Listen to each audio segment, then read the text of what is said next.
Or, and when they arrest you, you're going to say it's because your dad didn't love you. Or you're going to tell your own kids every day that you love them, and somebody says, why do you make such a point of it? And you're going to say, because my dad didn't love me. I tell my boys all the time I love them. I tell my boys all the time, I am so glad you're my son. My father never said that to me a day in his life. He never said he was proud that I was his son. He never said that he was glad, because he wasn't. I tell my boys all the time, to this day, I'll be talking to them, man, I love these guys. I really do. I just love to be around them. And the last thing you want to do is be in a room with the four of us. It's horrible. You think I'm bad? 4 times over. When we met John's fiance, I was there, and John, of course, was there, and Luke was there. Nathan wasn't there. And we're just at it. We're just always on. You have to pray for my wife. And all of a sudden, John's fiance looked over at him, and she went, John, you're right. Your dad is worse than you. Last Thanksgiving, for the first time in about 10 years, we got together as a family. Nathan said, I've been apologizing to my wife. He said, I've been trying to brace her. She doesn't know what she's getting into. You say, what is it? The 4 Gipp boys. But man, we really love each other. My boys love me. I love my sons. Abraham loved this boy. I think it'd be hard to kill a boy you didn't love. How hard would it be to kill one that you did? Here's what I want to ask you tonight. For you. Come on, guys. Wouldn't it at least be natural for Abraham, if not to said no, at least resist a little? Barter. God could have had him just a little while longer. Isn't that what Hannah did? She said, you give me a child, I'll give it to you. When the child's born, she said, well, could you wait until I wean him? Could we just wait a little while? And she had him a little longer, isn't that right? But she came through, she kept her word, she did what she said she would do. Don't you think, that Abraham could say, can't we wait till the first grandson is born? What I'm asking you tonight is, what is Isaac in your life? What is it? When I'm talking to people who hit the altar so quickly to give God something, what is it that when you come down here to give him something, there's something you want to keep in your back pocket and don't want him to have?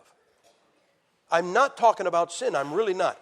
I'm talking about something that you love more than him. I'm talking about something that you just want to wrap the hand of your heart around and hold it to you and say, I want to keep this for me. I'll give you 99%.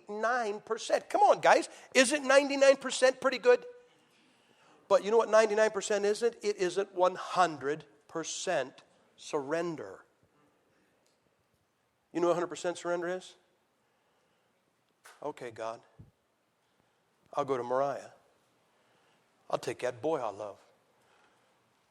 You think Abraham hadn't already fantasized about what it was going to be like to have his grandsons bouncing on his knee? And you think it wasn't going to be something, hey man, this guy lived pretty long. He was going to see those children, this guy who was so old, and he was going to see those grandchildren and begin to marry and start having kids. And he was going to say, I'm beginning to see this thing take place.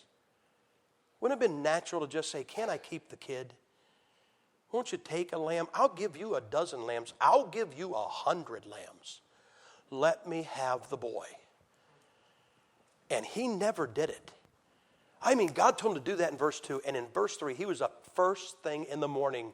And he said, come on, son. And for 3 days they walked out there, him knowing he's going to put a knife in the heart of the kid that he loved. What I'm asking you today, what is it that you would hold back from God? What is it that you would say, I'm going to keep this for myself? Brother Jones was talking about some of the dumb things that we Bible believers say. And we have some dumb ones. I think that I wouldn't doubt God has a whole granite wall just with quotes that stupid Christians have had. And I've got some up there. Don't worry. I've got some up there. But, we had our boys. And when we had our boys, we gave them back to the Lord. I just think that makes sense. Now, most people, when they give their children to the Lord, they're really not giving them to the Lord. They're trying to take out an insurance policy. I had a guy in my church. Well, I didn't have him. He was supposed to have been saved, and they were members of the church. They were members when I took it. His wife would come, and they had a baby, and And she said, my husband and I would like to dedicate our child to the Lord. Well, I'm all for it. I'm all for it. And I said, yeah, sure, that's fine. And so Sunday night, we after the church service, we'll dedicate your child to the Lord. And so this guy shows up, and he had red hair. And just before the service, now he's not only there, but he's got his kinfolks back all the way to the other side of the Atlantic. They're going to see his child, his daughter, dedicated to the Lord. And I told him, I said, before service, I always kind of talk to the parents a little bit before this, okay? Oh, sure. Oh, man, I'm telling you, it was wonderful. I was leading the lamb to slaughter, brother. I sat him down in my office. I said, now, you want to dedicate your daughter to the Lord, right? Oh, yes, we do. I said, that means that after tonight, your daughter will no longer belong to you. She will belong to the Lord. And of course, Mom said yes, and Dad is already thinking a little bit, but he went, yeah. I said, that means that when she grows up, if God wants her to marry a missionary and go halfway around the world and leave you, that you have no problem with it, right? And suddenly, compared to his face, his hair looked white. I mean, you talk about color. And he'd have killed me, but he couldn't kill me because his whole family is out there. And they're all waiting. See, he didn't want to give that girl to the Lord. He wanted to make sure she never had a baby out of wedlock. He wanted to make sure she never broke or hurt his wife's heart. He wanted to make sure she was never rebellious and never got on drugs, never did anything that embarrassed the family. Most of it, when you say, I'm going to give my kid to the Lord, what you really mean is, I want this divine insurance policy that this kid will never embarrass me, break my heart, or do anything that I don't like. They'll just always be good. That's not giving your kid to the Lord. So we gave our kids to the Lord. And I was talking, you talk about a dumb thing a fundamentalist can say. I was talking to a young man one time, and here's what he said. He said, Brother Gipp, he said, when our children were born, I didn't give them to God. I said, you didn't? He said, no. I said, why not? He says, I was afraid God would kill them. Right there, man, I gave my mother-in-law to God. It didn't work. It didn't work. He said, I didn't give my children to the Lord because I was afraid God would kill them. I said, that means that if he wants to, he can't. I mean, think about this. I said, God is up in heaven right now going, oh, man, I want to kill his kids and he won't let me. Now, you got to admit, that ranks up there with one of the stupider things somebody can say. But I'm talking to somebody, your kids mean more to you than God. I'm talking to some of you, your career means more to you than God. Your dreams mean more to you than God. Your plans mean more to you than God. And whenever you turn to God, you don't want God to direct your life. You want him to improve the one that you've drawn up for yourself. You don't want to give God a clean sheet of paper and say, direct me any place. You know what you want to do? You want to write out the plan and have him rubber stamp approved. How many times you people come? I'm not talking just about this church. There's several churches represented here. How many times you come to your pastors and you say, now here's what I'm thinking about doing.